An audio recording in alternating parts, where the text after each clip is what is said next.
Selamat malam teman-teman. Assalamualaikum warahmatullahi wabarakatuh. Ini sebetulnya nggak ngedadak. Jadi sebetulnya tadinya ngobrol-ngobrol di WA Group Fortugawati. Maaf ya para Fortuga. Kita punya WA Group sendiri, Fortugawati. Nah, terus ingat cerita nih, apa kerjaan dia setelah pensiun. Ternyata banyak yang tertarik gitu. Jadi terus saya menawarkan diri, yuk kita bikin Zoom yuk. Supaya enak, karena kalau ngobrolnya di chat tuh kan baru ingat ngomong sepotong, udah ada lagi yang ngomong apa, nawarin inilah, selamat ulang tahun lah gitu. Jadi kan nggak seru. Jadi saya bilang, yuk kita nge-zoom aja, disepakatilah hari ini. Dengan pertimbangan, ya macam-macam lah pokoknya akhirnya waktu yang disepakati malam ini. Terus kepikiran juga, kayaknya ini menarik juga ya buat yang lain gitu. Jadi akhirnya dibuka untuk semua Fortuga, bahkan barangkali ada anak-anak yang kayak tadi Rizal Ramli anaknya guru.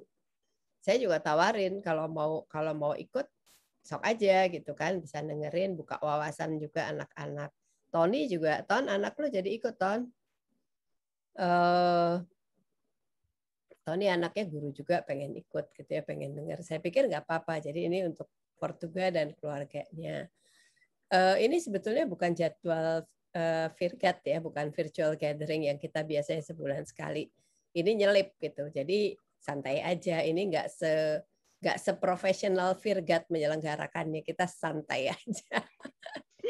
Yang penting kita bisa dengerin Inge apa aja yang sudah dikerjain Inge sejak pensiun itu. Udah pensiun deh Inge? Kirain belum. Dan ternyata yang dia kerjakan itu skalanya bukan RT kayak saya, tapi skalanya itu nasional gitu. Dia urusannya mau menteri dia, gaya loh. Nah, jadi dia urusannya sama Mas Menteri dia. Gitu. Jadi malam ini Inge mau menyampaikan apa aja yang dia udah kerjain. Saya udah lihat bahannya, saya aja nggak ngerti itu apa ya. Mari kita dengarkan saja. Ntar barangkali kita tanya jawab, dan saya pikir ini bagus banget dan bisa jadi kalau kita paham ini mungkin kita bisa cerita sama anak-anak sama cucu-cucu ya, untuk pendidikan cucu-cucu. Mungkin kita sendiri udah nggak terlalu relevan, tapi untuk anak dan cucu ini relevan, dan mungkin ada sesuatu yang bisa kita kerjakan yang bisa membuat impian Inge ini terlaksana gitu. Mungkin itu ya Inge ya. Anunya ya, harapannya ya. Oke, monggo Inge kita nggak usah pakai jam-jaman ya, terserah Inge aja mau pakai berapa jam. Yang penting ya, tapi dilihat aja, kalau orang udah pada ngantuk kita tanya jawab gitu ya. Ya, baik. Monggo Inge bisa share screen, silakan. Ya, terima kasih. Aku matiin video supaya jaringan di rumahku jelek, jadi supaya bisa share screen ya. Jadi teman-teman, sebetulnya terima kasih Nani untuk untuk kesempatan yang diberikan. Kok kemana ya? Sebentar, bahanku kok hilang. Jadi ceritanya saya ini sekarang ngurusin, sebetulnya saya mewakili teman-teman. Jadi saya nggak sendiri. Ini ada beberapa, sebentar. Ya, semua lihat screen-ku? Belum. Bisa lihat? Sudah. Jadi mohon izin ya, saya akan cepat di beberapa slide karena sekedar memberikan gambaran. Tapi setelah kupikir saya akan ngebalik. Jadi sebetulnya saya ingin sharing betapa usaha pemerintah saat ini untuk pendidikan dasar. Karena perguruan tinggi itu kan intake-nya dari bawah. Jadi kalau perguruan tinggi itu link ke industri, sebetulnya kita itu harus memperhatikan yang bawah. Nah, inilah sekarang saya bekerja sama dengan 87 perguruan tinggi saat ini bersama-sama untuk membangun apa yang disebut literasi abad ke-21. Sebenarnya mulai dari keprihatinan ini, bahwa produktivitas tenaga kerja kita itu sangat rendah. Kenapa? Karena kurang mikir. Intinya itu ke sana ya. Dan kita belum menghasilkan lulusan yang memadai. Perguruan tinggi itu nggak bisa benar kalau dari bawahnya nggak benar. Jadi makanya saya mewakili juga teman-teman ini. Kami dari 5 universitas, UI, ITB, IPB, ITS, dan UGM. Tadinya kami itu cuma pembina olimpiade komputer. Bapak Ibu tahu nggak kalau startup lulusanku itu rekrut 20.000 pelamar, itu yang lulus itu di bawah 100. Ini mengerikan banget dan kebanyakan yang lulus itu anak olimpiade. Berarti kan ini ada sesuatu yang nggak benar gitu. Nah, ternyata di dunia orang sudah mulai mengenalkan apa yang disebut computational thinking sejak anak 5 tahun. Karena olimpiade ini terlalu berat lah. Ini anak 18 tahun. Nah, akhirnya 87 negara olimpiade, kami 53 negara gabung di namanya Bebras, itu mengadakan untuk anak-anak. Karena ada urusan ini, kami diminta untuk jadi narasumber kurikulum nasional informatika. Jadi teman-teman, informatika ini, ITB kan tahun 81 bikin prodi informatika pertama di Indonesia. Sebagai gambaran, nanti untuk menyeimbangkan dengan kurikulum rata-rata negara maju, kurikulum perguruan tinggi tingkat 1-2 itu akan turun sampai SMA. Jadi dikasih 12 tahun. Saya nggak akan cerita ini, tapi ini artinya perguruan tinggi kita harus siap-siap untuk menghadapi industri informatika Indonesia, di mana orang Indonesia itu tidak boleh hanya pemakai, tapi dia harus creator dari dunia digital. Karena saat ini kita hidup di 2 dunia. Dan sekarang ini e-commerce, kita banking, itu semua dunia nyata, dunia digital. Nah, ternyata Ki Hajar Dewantara itu sudah meramalkan hal ini dan menjadi dasar dari pendidikan dasar yang nanti akan saya sampaikan. Ya, jadi ini perjalanan hidup kami. Saya mulai Olimpiade ini 2004 sampai hari ini. Anak kita merebut emas dan sebagainya. Dan kebetulan disambut sama Mas Menteri sebelum beliau naik. Beliau mengatakan bahwa computational thinking ini menjadi C yang kelima dari abad ke-21. Ada 4C yang sekarang ini didengungkan di dunia. 4C itu communication, collaboration, critical thinking, sama creativity. Beliau menambahkan computational logic, computational thinking, dan empathy. Karena kalau cuma logika tanpa empathy, kita jadi robot dan bukan manusia. Nah, apa itu computational thinking? Dia menjadi literacy abad ke-21. Nanti saya akan ke sini bagian kedua karena mengadaptasi literasi abad ke-21 tanpa berakar kepada budaya kita, itu menurut kami tidak baik. Jadi nanti yang disebut dengan computational thinking ini akan menjadi literacy seperti Calistung. Dan ini sudah menjadi tren di luar negeri itu mulai anak 3 tahun. Kami mengadakan lomba berpikir tahun lalu itu mulai anak TK. Jadi berpikir yang lucu-lucuan. Nanti ku tunjukkan soalnya apa ya.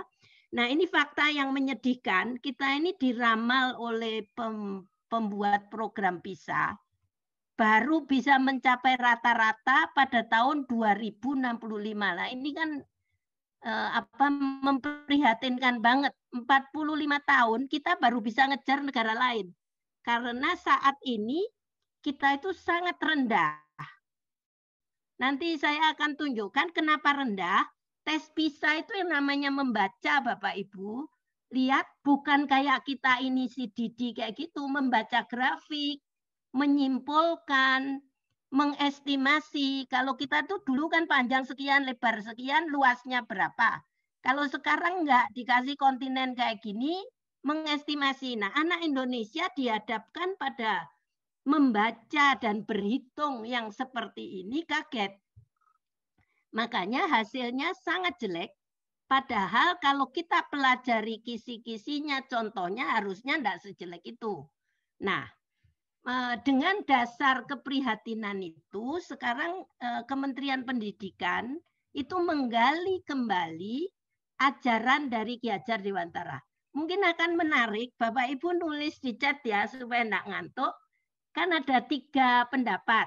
Anak itu menurut Ki Hajar, lahir itu kertas kosong, atau samar-samar, atau sudah ditulisi dan tidak mungkin dihapus. Coba yang mana? Coba Bapak Ibu nulis. Kosong, samar-samar, atau sudah ditulisi? 1, 2, atau 3? Coba tolong Nan, karena layarku tertutup, bisa ada beberapa, kebanyakan menjawab yang mana? Oh, ngapain? Kemana? Gue mesti ngapain? Enggak, yang di chat sudah jawab. Nah, ada yang kosong, okay. Samar-samar. Oh, di chat.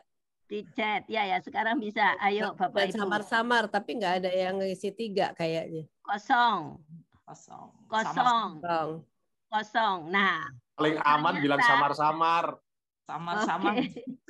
Ternyata ya, samar-samar jawabnya. Kenapa samar-samar? Kenapa samar-samar? Karena menurut Ki Hajar, pendidikan itu hanya bisa menuntun. Kalau petani itu nanam padi, dia tidak akan pernah jadi jagung.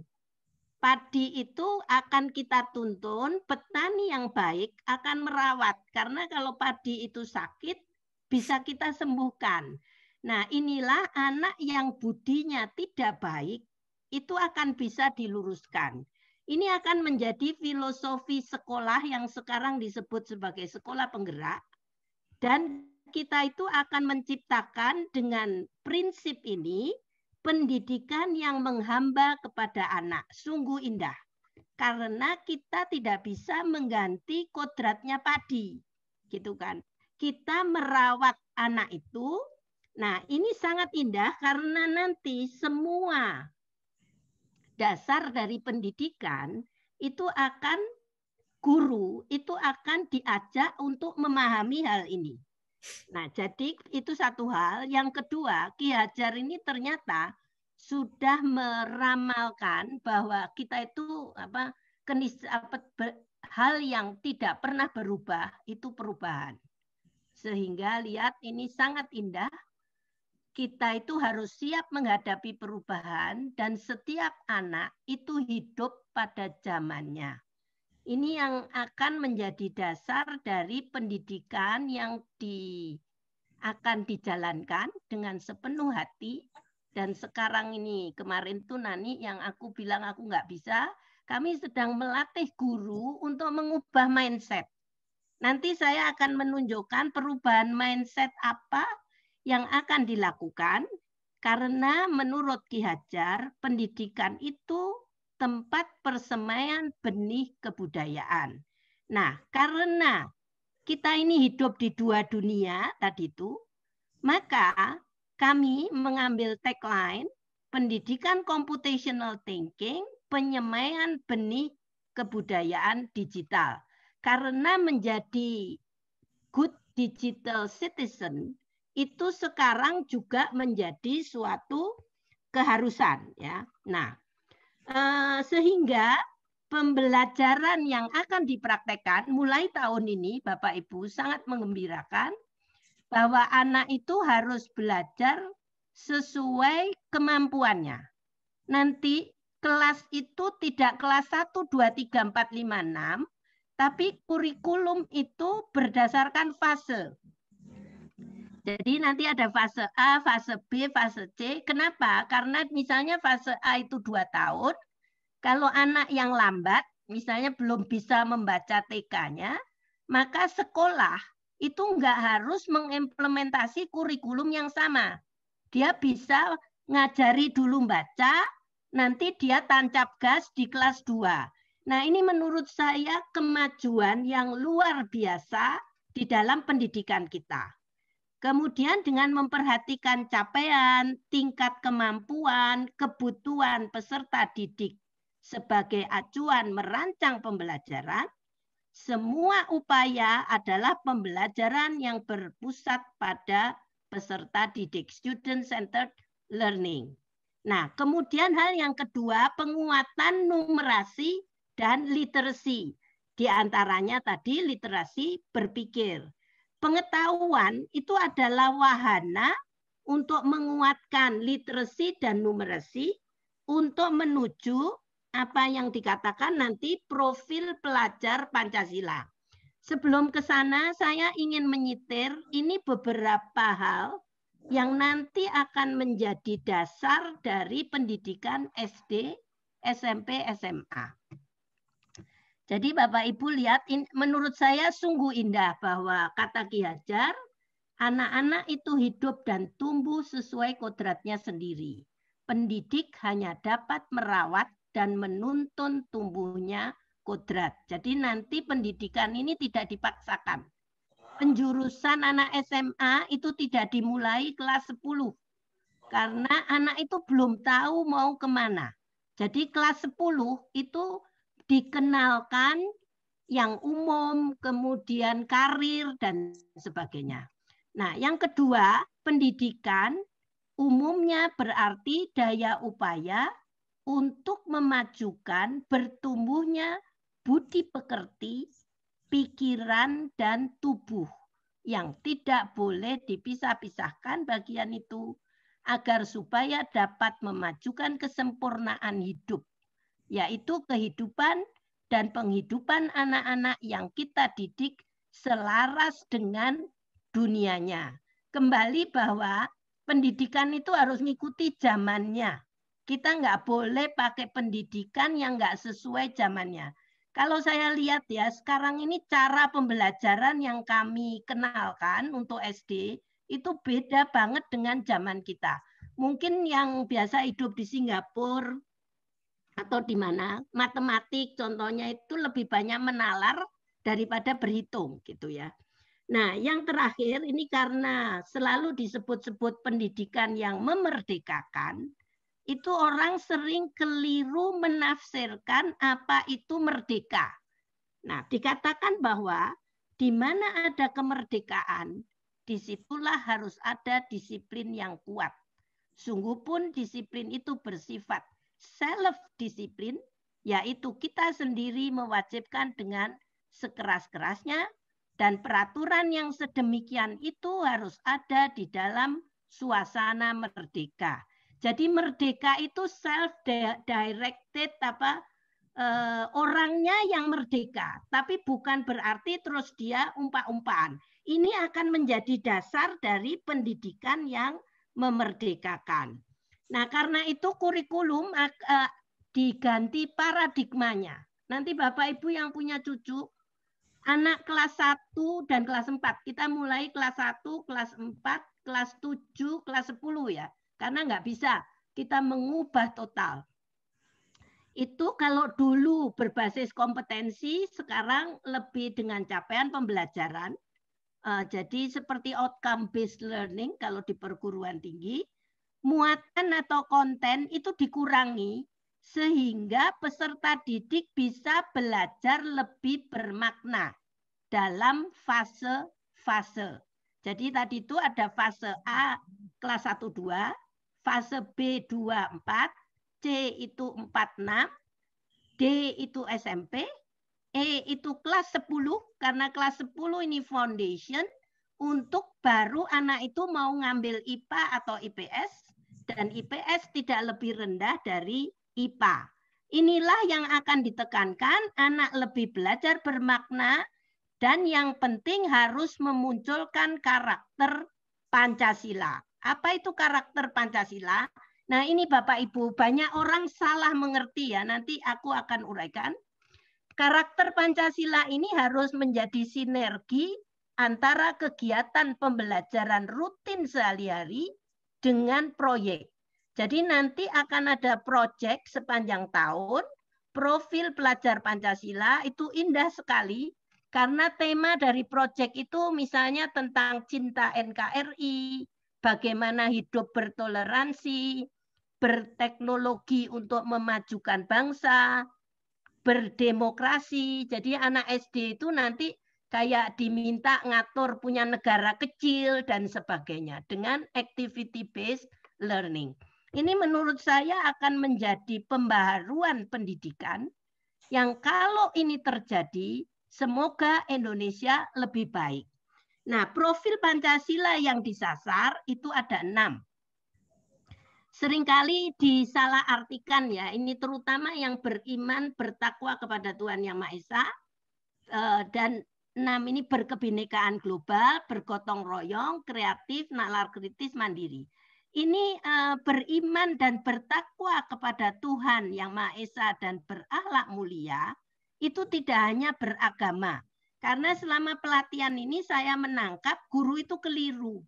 Dikiranya Pancasila sila pertama itu hanya agama, padahal enggak. Harus ada akhlak pribadi, akhlak kepada manusia, akhlak kepada alam. Nah, ini pasti seneng ini kalau lihat materi kita tentang sampah. Kemudian akhlak bernegara. Jadi anak itu diajar seimbang, diriku sendiri beres, menerima diriku, beres dengan sesamaku manusia, dengan Tuhanku, alamku, dan negaraku. Ini yang akan bahannya itu bagus banget, sangat membumi, bukan ceramah, yang akan diajarkan mulai kelas 1 sampai dengan kelas 12, dan nanti akan pelajaran lain itu harus nyumbang ke profil ini. Berkebinekaan global, kalian Bapak Ibu tahu ya, kita kan warga dunia, jadi nggak bisa hidup sendiri. Menghargai budaya, menghargai perbedaan, refleksi dan tanggung jawab terhadap pengalaman kebinekaan, berkeadilan sosial, kemudian gotong royong, ini kolaborasi ala Indonesia, kepedulian, berbagi. Nah, mandiri, ini sering juga disalahkan, mandiri itu sendiri, bukan. Memandiri ini pemahaman diri dan situasi, serta regulasi diri, self-directed tadi itu, learning. Nah, kritis kreatif ini yang kognitif, yang banyak sekali sekarang ini menjadi sasaran, terutama di perguruan tinggi. Ini kan, sekarang ini kita kalau nggak critical thinking, kita nggak bisa kreatif. Kalau kita nggak kreatif, kita nggak bisa inovatif. Nah, inilah nanti semua pelajaran apapun, matematika, fisika, IPA, bahasa, harus digali relasinya terhadap pembentukan profil pelajar Pancasila. Apa itu profil Pancasila? Yaitu pelajar sepanjang hayat yang memiliki kompetensi global dan berperilaku sesuai nilai-nilai Pancasila. Jadi ada 3 keyword. Long life learning, global competence, mengamalkan nilai Pancasila, 6 profil ini. Jadi ini menurut saya menjadi lebih jelas apa itu Pancasila, dan dengan activity based learning itu akan diajarkan bukan hanya teori, harus berbuat. Ini karena ujung-ujungnya harus action. Ini menurut saya pembaharuan yang akan sangat baik dan diwujudkan di sekolah penggerak yang saya ceritakan Nani itu sampai ke kampus Merdeka. Nah, kampus Merdeka sendiri, mungkin di sini ada beberapa dosen, itu sering masih belum dihayati apa itu merdeka. Nah, ini ada sitiran dari salah satu ketua Direktorat Penelitian Pengembangan, Mas Nino itu bilang, manusia merdeka itu sebetulnya apa sih? Tidak hanya bebas dari opresi, tapi mampu berdiri di atas kaki sendiri, punya daya kehendak, dan berupaya mencapainya. Ini bagus banget, karena inilah nanti manusia merdeka harus exercise agency-nya. Buat yang belajar artificial intelligence, ini autonomous system, bukan automated. Karena otonomi itu beda dengan automated ya. Nah, Merdeka Belajar ini membebaskan siswa, guru, sekolah, sehingga tidak punya hambatan, dengan cara diajak mengidentifikasi hambatanmu apa, sehingga kamu tidak merdeka. Kalau hambatan itu bisa kita atasi, kita akan mengartikulasikan untuk belajar dan usaha.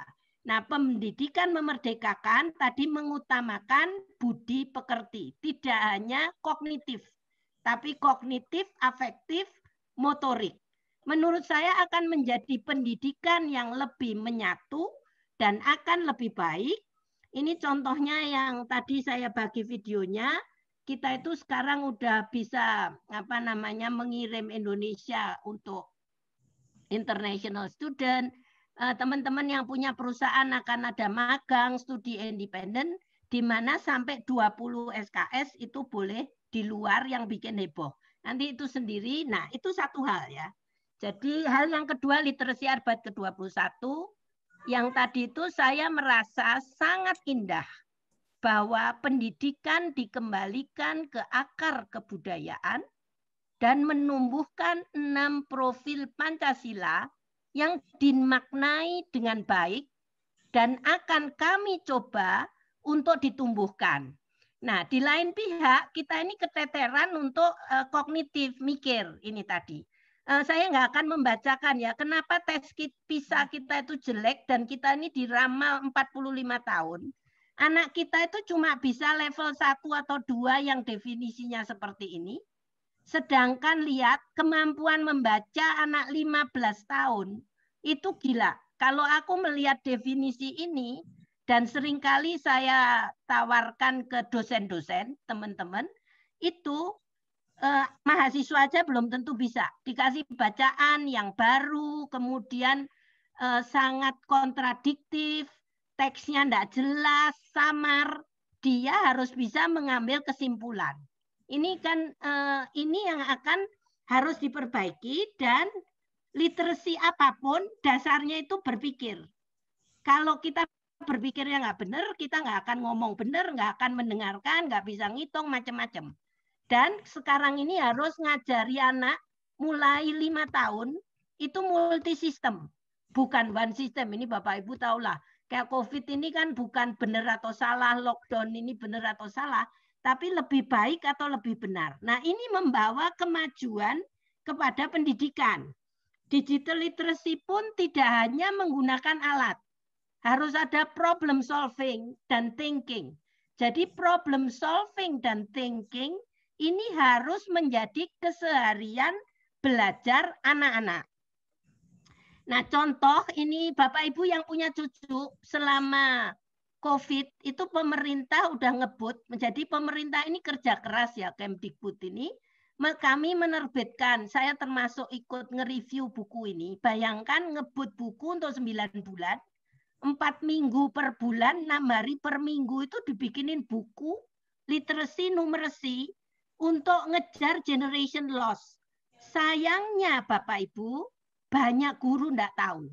Nah ini aku sampai kemarin tuh ketika memberi pelatihan ke guru-guru di daerah, ini ada buku bagus untuk siswa, untuk pendamping, untuk guru, untuk orang tua yang project based learning, tapi nggak nyampe. Nah ini mungkin kalau Bapak Ibu punya channel, ini gimana caranya supaya bahan-bahan seperti ini nyampe. Jadi ini sebagai contoh, kelas 3 itu ada temanya mulai diriku, makhluk hidup benda mati, terus sampai perayaan alam raya. Kelas 5 itu nanti akan punya belajar alat transportasi, energi, keragaman Indonesia, sampai sistem tata surya. Kelas 6, jadi dengan tema tadi, diriku, sekitarku, alamku, itu ada profesi, mengenal lingkungan. Buku ini bagus sekali, tapi banyak yang enggak tahu. Ini aku juga enggak ngerti, kalau teman-teman bisa menolong, mungkin akan sangat menolong ya. Nah, kami di lain pihak, itu karena kami menjalankan namanya Bebras, nanti ku terangkan, kami itu dapat grant dari Google. Saat ini saya sedang nge-run project yang targetnya 22.000 guru. 22.000 guru ini karena COVID ini kan dapatnya itu waktu tahun 2020. Tadinya ini nggak mau PJJ. Bayangin ngajarin berpikir lewat PJJ. Aku pecah kepala, tapi akhirnya nggak bisa tidak. Sekarang ini kami udah mencapai 47.000 yang webinar. Tapi karena beban guru itu tinggi, dia nggak sanggup ngajari siswanya. Yang banyak ikut sekarang dari madrasah, ini 18.000 guru madrasah, karena guru sekolah negeri itu nggak mau. Jadi ini masalah lagi. Ada grant, kami ngajari gratis, tapi gurunya ogah-ogahan. Nah, ini mungkin Bapak Ibu bisa ngasih solusi, tapi ini sudah running ya. Sekarang ini kami sedang menjalankan dengan 87 perguruan tinggi. Jadi saya itu punya balaku rawa, manggilin orang-orang untuk jadi volunteer. Tadinya kan sebelum dapat grant, kami itu semua volunteering ngajarin namanya BEBRAS, Computational Thinking.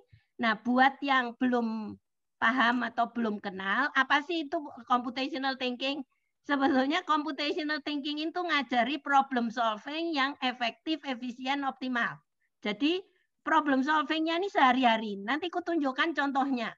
Misalnya dia harus beli es krim, bawa pulang, harinya panas. Gimana supaya sampai rumah es krimnya nggak leleh, nggak kececeran. Itu latihan anak kecil yang seperti itu. Nanti ku tunjukkan lewat soal yang lucu-lucu. Nah, kalau critical thinking itu agak blur dan tidak jelas, computational thinking ini punya dasar berpikir cuma 4. Dekomposisi, melihat apapun sebagai struktur. Lihat, ini super penting. Karena lihat rumah itu pasti ada pintu, jendela, atap, lantai. Lihat apa sepeda itu ada setir dan sebagainya. Jadi nanti melihat problem juga bisa sebagai struktur. Jadi dekompos ini bukan hanya belah-belah, kayak belah durian pun lihat struktur. Kita kan nggak belah durian ngawur kan. Terus abstraksi, menyatakan yang penting dan tidak penting. Algoritma itu nulis runtut, jangan dibilang program, karena anak kelas 1 SD contohnya menulis bahasa Indonesia, kamu dari pagi sampai siang ngapain, bisa cerita runtut, itu algoritma. Abstraksi, dia bisa tahu dari rumah ke sekolah yang penting itu apa, dan mengenali pola. Nah, ini dilatih di luar negeri dari anak 3 tahun. Terus menerus sampai SMA kelas 12. Jadi proses berpikir, cari solusi, yang nanti solusinya itu kalau kecil nggak usah komputer, kalau gede pakai komputer. Nah, itulah nanti problem solving skill ini harus menjadi disposisi. Disposisi ini sekarang menjadi kompetensi yang sangat penting, bahkan di computing kurikula 2020. Kompetensi itu tidak hanya knowledge dan skill, tetapi disposisi, kesiagaan bertindak, pengambilan keputusan yang cepat untuk ngapain. Jadi ini kami sedang bekerja keras untuk membentuk, ini gambarannya Bapak Ibu, computational thinking ini aku selalu suka pakai bikin jus, kalau sedikit kita manual kan, kalau kecil pakai blender. Tapi kalau mau bikin pabrik jus ya mesti pakai mesin. Inilah computational thinking, nyambel. Misalnya kita satu dipites pakai cobek, pakai blender.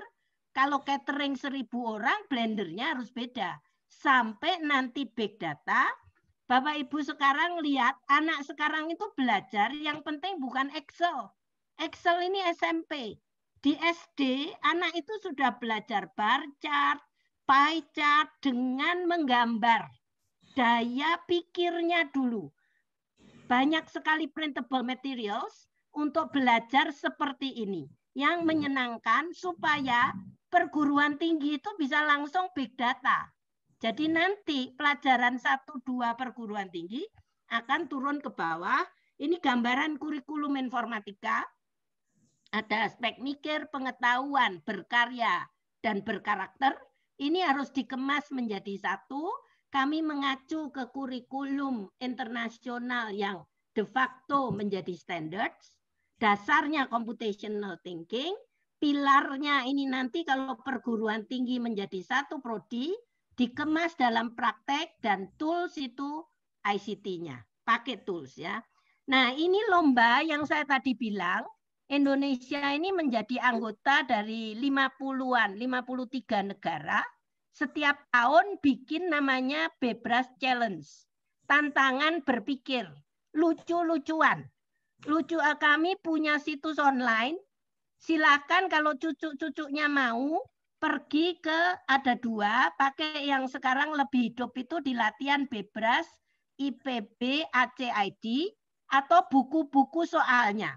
Nah, saya ingin menunjukkan soal ini ya, tiap soal harus 3 menit. Si kecil ini anak TK, SD kecil, SD besar, SMP, dan SMA. Tahun lalu sudah ikut 2020 itu yang ikut 16.186 anak. Indonesia ini dengan 25 juta lebih sedikit banget. Negara yang penduduknya 2 juta, anak yang ikut Bebras ini udah 100.000 lebih. Bayangkan betapa kita ini masih kurang. Walaupun kemarin itu sudah ada 2.300 si kecil. Nah, ini soalnya Bapak Ibu, lucu banget. Yang kiri ini sebenarnya kalau kita perguruan tinggi ini DNA sequencing. Tapi bisa dibuat soal anak 3 tahun. Bagaimana DNA pattern itu dibikin pakai apa namanya simbol, kemudian pakai bulu, kemudian clustering, machine learning itu mulai dari kancing. Algoritma itu dengan lucu-lucuan seperti ini. Kemudian optimasi dan abstraksi itu teori graf diajarkan anak SD. Ini teori graf, cari shortest path, itu buang yang tidak penting. Kalau ini kita kerjakan langsung, 3 menit nggak akan pernah selesai. Kalau anak itu mikir, contohnya, oh batu nggak bisa lewat, dibuang. 7, 9, langsung 9-nya dibuang. Penyederhanaan inilah computational thinking. Inilah ngajari anak optimasi skala kecil. Ini soal rating diterimanya ini lebih ketat dari paper. Karena 400 soal itu cuma jadi 30 best task, sekitar 80 soal yang dipakai untuk lomba tahunan, dan setiap tahun ganti. Negara penyumbangnya Bapak Ibu kelihatan di sini ya. Nah, ini optimasi misalnya lucu-lucuan, lift ini cuma bisa 2 kali, berapa sebanyak-banyaknya berang-berang, berapa nanti diganti dengan berapa kilo paling maksimum. Inilah contoh-contoh yang disebut sebagai tantangan Bebras, yang setelah tantangan 3 menit dipakai latihan berpikir reflektif. Jadi kami ngajari guru untuk pakai tantangan Bebras, setiap soal ini jadi 30 menit dibahas. Kenapa kok kamu jawab ini? Gimana ini cara singkatmu? Jadi mainan berpikir itu tadi, atau lewat benda nyata. Karena kalau anak SD itu belajar nggak bisa dengan data, tapi dengan benda konkret. Ini kami sudah mulai di Bandung. Ini mainan pakai Smarties, anak-anak seneng sorting warna, clustering. Ini robot. Cara kami mengajar robotika tanpa robot, karena satu jadi programmer, satu jadi robot. Nanti inilah dasar dari robot programming. Ini programming pakai board game. Jadi kami menciptakan, bukan kami menciptakan ya, ini di dunia sedang ada kegiatan namanya unplug, komputernya justru dicopot untuk anak-anak belajar berpikir. Ini contohnya lagi, kalau Bebras itu cuma mikir, dibawa ke kelas, anak itu sambil berkegiatan. Baik Bapak Ibu, dan sekarang kami gembira bahwa Kementerian Agama, madrasah-madrasah itu yang paling aktif ikut. Mereka sangat senang karena madrasah dan pondok pesantren akan ikut, dan sudah ya, ikut dibina oleh UIN. Jadi kami ini Bebras Pusat cuma ngajari universitas. Nanti universitas itu ngajari sekolah-sekolah terdekat. Sehingga kami membangun kemitraan antara sekolah dengan perguruan tinggi. Jadi ini slide saya yang terakhir. Terima kasih kalau ada pertanyaan. Itulah kegiatanku. Cuma menciptakan mainan, seneng-seneng, lucu-lucuan, tapi mikir gitu. Untuk menumbuhkan profil pelajar Pancasila. Begitu teman-teman, silakan kalau mau tanya.